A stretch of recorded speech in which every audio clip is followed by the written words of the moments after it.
Have you ever looked at your own life and felt, quietly, that something was missing?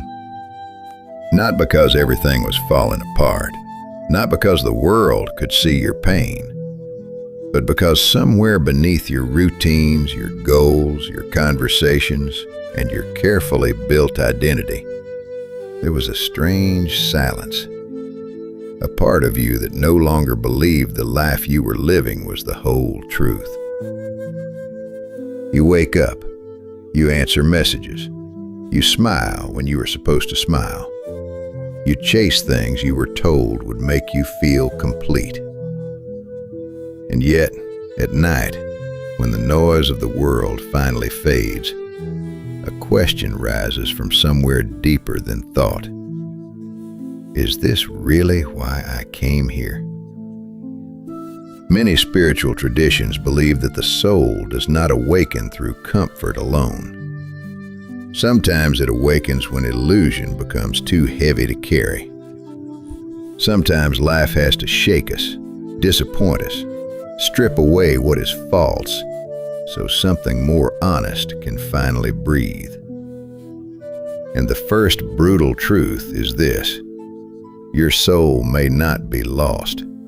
It may simply be waiting for you to stop pretending. Most people do not wake up one day and realize they are living someone else's life. It happens slowly. It begins with small compromises. A dream you postpone because it seems impractical. A truth you swallow because you do not want to disappoint anyone. A version of yourself you perform because it earns approval, safety, or belonging. At first, it feels harmless. It feels mature. It feels like survival. But over time, the distance between who you are and who you pretend to be becomes a quiet, spiritual exhaustion. You may still function. You may still succeed. You may even be admired. But inside, something begins to dim. Not dramatically, not all at once. More like a candle losing oxygen in a beautiful room no one realizes is slowly becoming airless. This is the first brutal truth. The life that impresses the world can still betray the soul. Many people are taught to build a life from the outside inward. Choose the career, earn the status, find the relationship, buy the house. Collect the visible signs that say, I am doing well. And none of these things are wrong. They can be meaningful. They can be beautiful. But when they are built without inner truth, they become golden cages. A golden cage is still a cage. There are people who have everything they once prayed for, yet feel strangely absent inside it. They reach the milestone, but instead of peace, they feel a hollow echo. They look around at the life they worked so hard to create and feel guilty for not feeling grateful enough. But what if that emptiness is not ingratitude? What if it is information? Some spiritual teachers suggest that inner emptiness is not always a sign that something is broken. Sometimes it is the soul refusing to be fed by what was never meant to nourish it.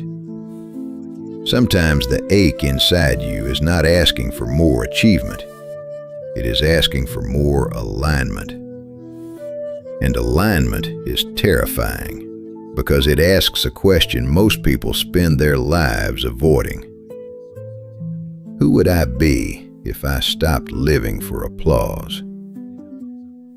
That question can shake the foundations of an identity, because so much of what we call me is often a collection of borrowed expectations, the voice of a parent, the pressure of culture, the fear of being rejected, the need to prove we are worthy. We inherit these invisible scripts so early that by the time we become adults, We mistake them for destiny. But the soul, if such a thing can be spoken of, does not seem to speak in the language of performance. It speaks through longing, through discomfort, through the sudden sadness that appears in moments when everything should feel fine, through the strange pull towards something deeper, simpler, truer. There is a reason certain moments change people. A breakup, a failure, a quiet morning after years of running, a conversation that reveals how far they have drifted from themselves, a loss that makes all superficial things feel weightless.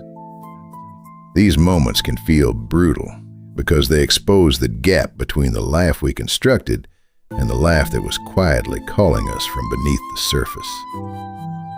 And here's where the awakening begins. Not when you find the perfect answer, but when you finally stop lying to yourself. Some people describe awakening as light, bliss, peace, or spiritual expansion. And sometimes it is. But often, the first stage feels nothing like light. It feels like confusion, like grief, like realizing that the version of yourself you spent years protecting may have been built for survival, not truth. This does not mean your old life was meaningless. It means it brought you here. Every mask taught you what authenticity is not. Every false road sharpened your sense of what is real. Every disappointment became a doorway. And yet, the hardest part is still ahead. Because once you see the cage, you cannot unsee it. Once the soul begins to whisper, ordinary noise no longer satisfies. And this leads to the second brutal truth.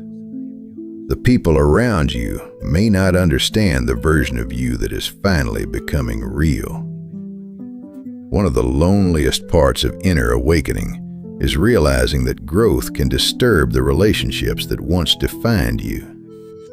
Not because everyone around you is bad, not because you are better than them, but because when you begin to change your frequency, your boundaries, your desires, and your understanding of life, the old patterns that held certain relationships together may begin to fall apart. This is the second brutal truth. Some connections survive because you are asleep. They survive because you stay quiet, because you say yes when your body is saying no, because you play the role expected of you, because you do not challenge the emotional contracts that were never spoken aloud, but ruled everything. Be the helper. Be the strong one. Be the easy one. Be the forgiving one. Be the one who never changes too much. But awakening has a way of making these old roles feel unbearable. Suddenly, you may notice how often you abandon yourself to keep peace. You may notice that certain conversations drain you, not because you lack love, but because they require you to shrink. You may notice that some people only celebrate your healing when it does not inconvenience their access to the old you. And this realization can hurt deeply. Because the soul does not awaken in isolation from human love. We are relational beings. We want to belong. We want to be seen. We want the people we love to understand the new language forming inside us. But sometimes they cannot. Sometimes they are still loyal to the version of you that made them comfortable. This is where many people turn back. They feel the pressure. They feel the silence after they set a boundary. They feel the strange coldness from people who once praised them. They begin to wonder, am I becoming selfish? Am I losing myself? Am I doing something wrong? But there is a difference between becoming selfish and finally becoming honest. A person who has spent their life over-giving may feel cruel the first time they protect their peace. A person who has lived for approval may feel guilty the first time they choose their own path. A person who is trained to ignore their intuition may feel afraid the first time they trust it. This is not because the choice is wrong. It is because the nervous system is unfamiliar with freedom.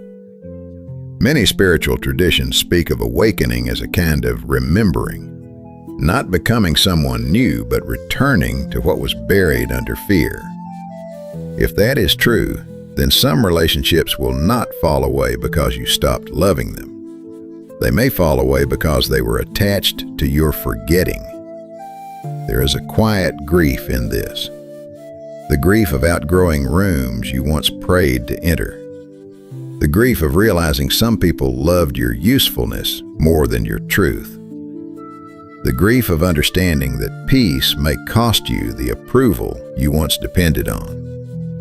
But this grief is not empty. It clears space. Imagine a forest after a storm. Branches broken, leaves scattered, the ground soaked and dark. At first it looks like destruction, but beneath the surface, something has been opened. Light reaches places it could not reach before. Seeds hidden in the soil receive what they need. What looked like an ending becomes preparation. Your inner life can be like that. Certain losses may feel like spiritual punishment when they are actually spiritual clearing. Some doors close not because life is rejecting you, but because a smaller version of you can no longer walk through them. Still, this does not mean you must reject the world or judge those who do not understand you. Awakening that becomes arrogance is just another form of sleep. The deeper path is more tender than that. It asks you to love without abandoning yourself, to forgive without returning to what harms your spirit, to release without hatred, to understand that everyone wakes in different seasons, and some may not wake in the way you hoped. There is a brutal beauty in this truth. You cannot force someone to meet you at the depth where your soul is learning to breathe, and you cannot keep drowning just to prove your loyalty. At some point, the question becomes painfully simple. Will you betray your inner truth to remain understood, or will you allow yourself to become misunderstood for the sake of becoming whole? This is the doorway many fear, because beyond it is freedom, but also responsibility. Once you stop blaming others for the life you are not living, you must face the third brutal truth. Your pain may not be your identity. It may be the place where your power was buried. There is a strange way pain can become familiar. Not comfortable, not wanted, but familiar. A person can carry an old wound for so long that it becomes part of their inner landscape. They learn where it hurts, how to avoid touching it, how to explain it, how to protect it, and sometimes, without realizing it, how to build an identity around it. This is the third brutal truth. What hurt you may have shaped you, but it does not have the right to own you forever. This is delicate because pain deserves respect. No one should be rushed out of grief. No one should be told to simply move on from something that changed them. Healing is not denial. Healing is not pretending the wound never existed. Healing is the slow, sacred process of realizing that what happened to you is part of your story, but it is not the total meaning of your existence. Many people misunderstand awakening as escaping pain, but often awakening is the moment you finally stop running from it. You turn toward the ache. You sit with the memory. You listen to the part of you that was silenced. You begin to understand why certain words trigger you, why certain people feel unsafe, why success still feels frightening, why love still feels like risk. And slowly, a hidden pattern appears. Maybe the fear of rejection was not born yesterday. Maybe the need to prove yourself came from a much older place. Maybe the exhaustion you feel is not only from your current life, but from years of carrying emotions you never had time to process. Some psychological traditions speak of trauma living in the body. Some spiritual traditions speak of unresolved energy, ancestral patterns, or soul lessons. These are different languages, and they should not be forced into one absolute explanation. But they all point toward something many people feel. The past is not always past inside us. Sometimes it is still speaking through our reactions, still choosing our relationships, still shaping what we believe we deserve. This is why healing can feel like an awakening, because the moment you recognize a pattern, you are no longer fully trapped inside it. You become the witness. You create a small distance between your soul and your survival response. And in that small distance, freedom begins. But there is another brutal truth hidden here. Sometimes people do not fear healing because they want to suffer. They fear healing because they do not know who they will be without the wound. If you have spent years defining yourself by what you survived, peace can feel unfamiliar. If chaos was your childhood language, calm may feel suspicious.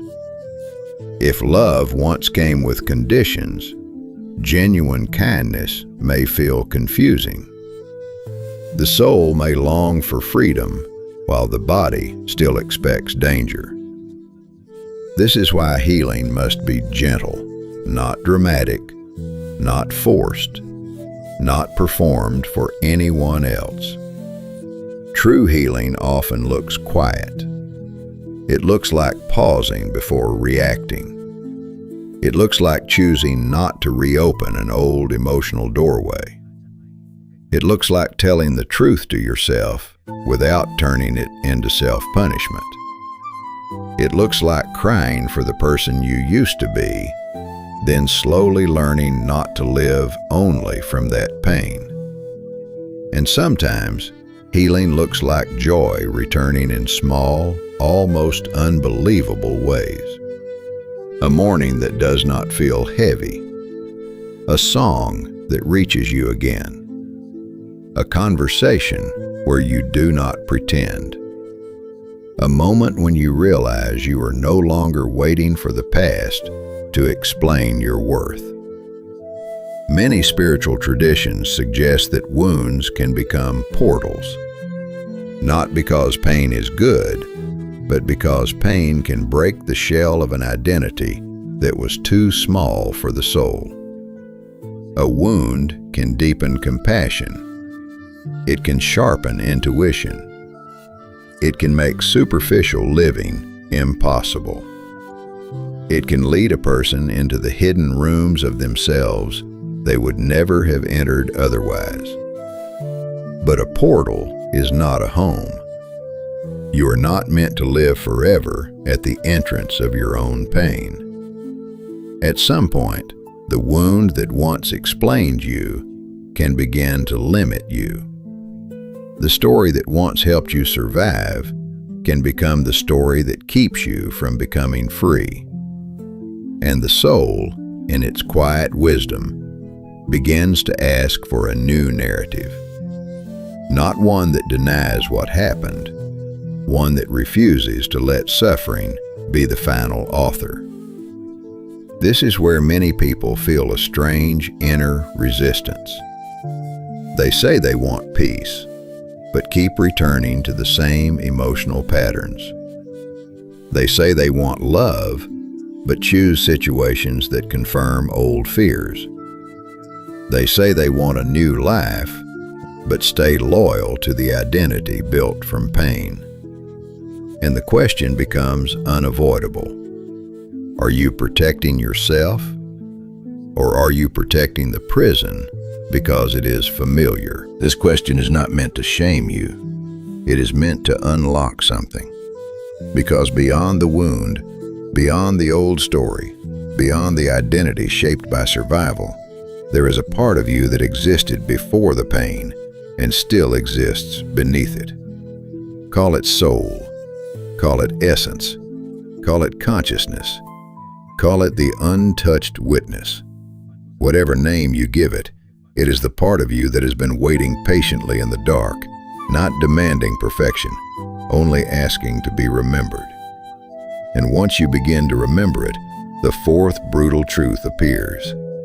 Time is not waiting for you to become ready. There is a clock inside every human life, but most people do not hear it until something breaks the illusion of endless time.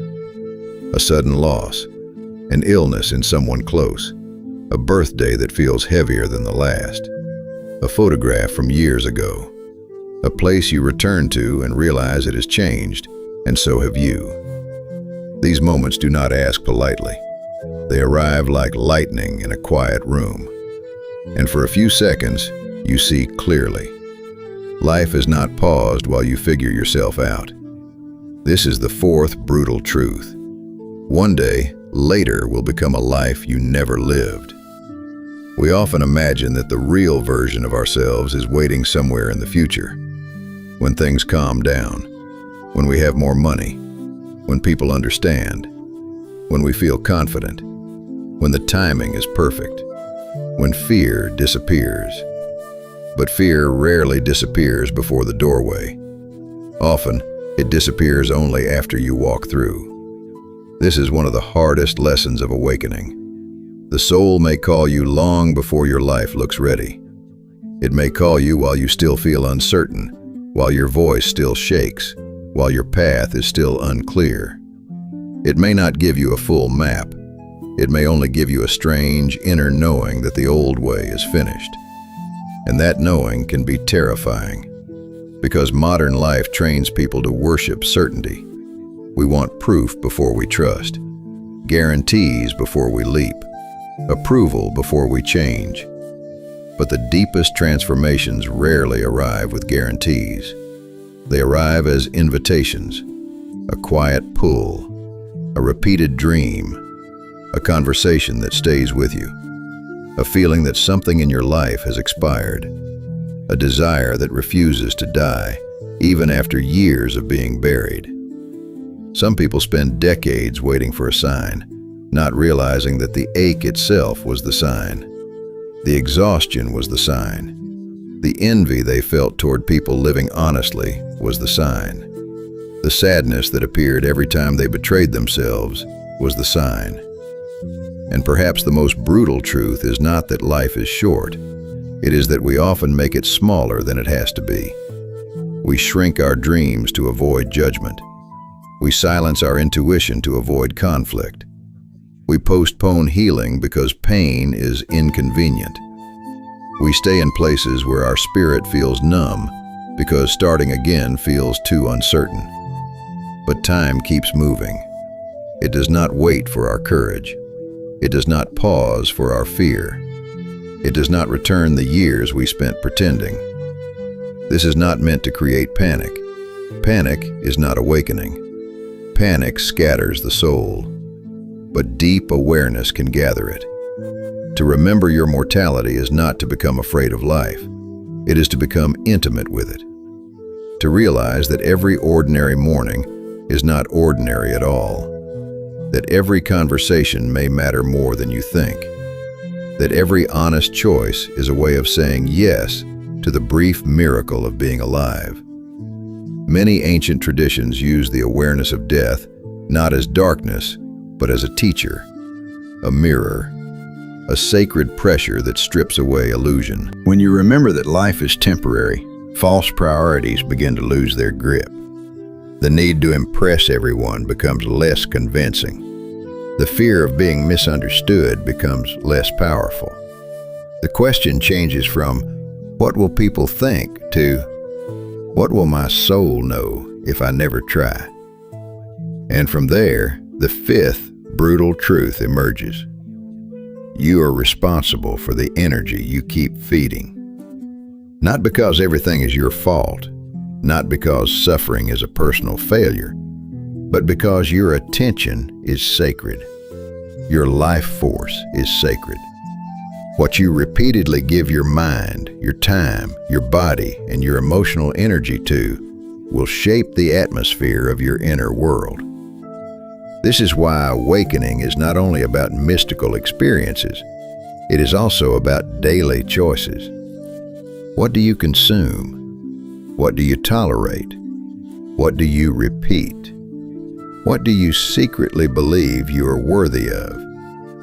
Who has access to your peace? What story do you keep rehearsing about yourself? Every day, you are building an inner temple or an inner prison through what you allow to live inside you. And this is where the sixth brutal truth arrives, perhaps the quietest and most powerful of all. No one is coming to live your truth for you. Teachers can guide you. Books can open doors.